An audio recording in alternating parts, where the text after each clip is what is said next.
Assalamualaikum warahmatullahi wabarakatuh.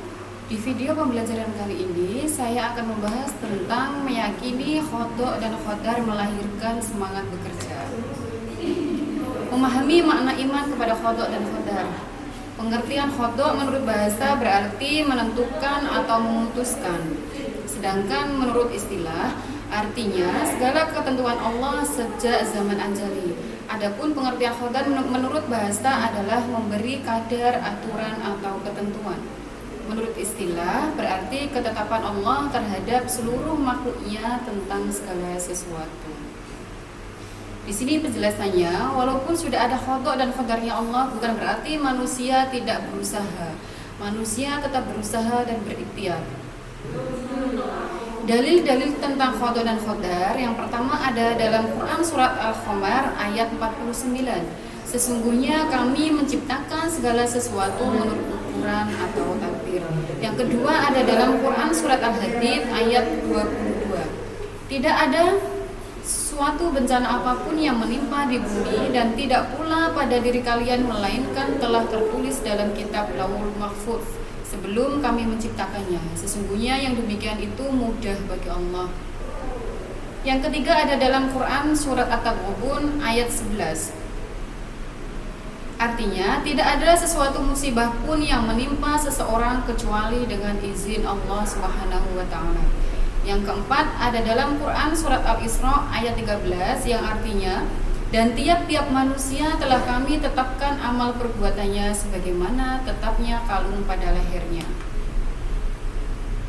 Yang kedua ada dalam dalil as-sunnah atau hadis Rasulullah yang artinya, sesungguhnya penciptaan salah seorang dari kalian dikumpulkan dalam perut ibunya selama 40 hari dalam bentuk nutfah.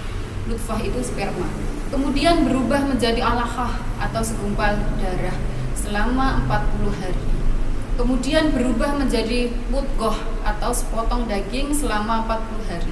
Kemudian malaikat dikirim kepadanya, kemudian malaikat meniupkan ruh padanya. Dan malaikat tersebut diperintahkan keempat hal yang menuliskan rezekinya, ajalnya, amal perbuatannya, dan apakah ia celaka atau bahagia. Demi zat yang tidak ada Tuhan yang berhak disembah kecuali Dia, sesungguhnya salah seorang dari kalian pasti mengerjakan amal perbuatan penghuni surga, hingga ketika jaraknya dengan surga cuma satu lengan, tiba-tiba ketetapan berlaku padanya, kemudian ia mengerjakan amal perbuatan penghuni neraka, dan ia pun masuk neraka.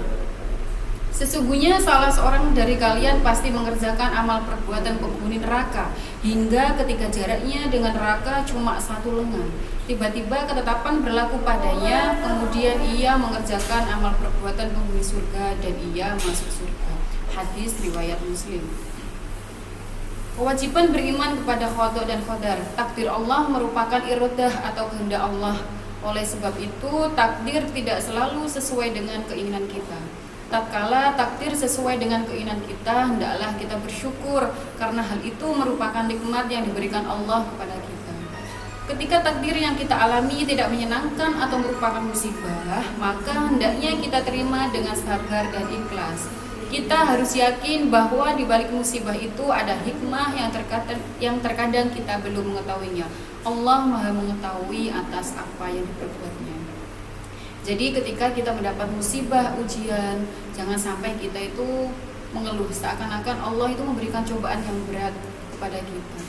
Allah memberikan ujian atau cobaan sesuai kadar kita.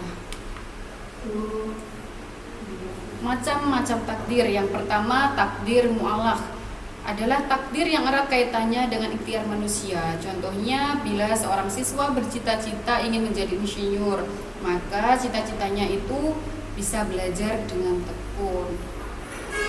Yang kedua ada takdir mubrom, yaitu takdir yang terjadi pada diri manusia dan tidak diusahakan atau tidak dapat ditawar-tawar lagi oleh manusia. Misalnya, ada orang yang dilahirkan dengan mata sipit atau dilahirkan dengan kulit hitam sedangkan ibu bapaknya kulit putih dan sebagainya.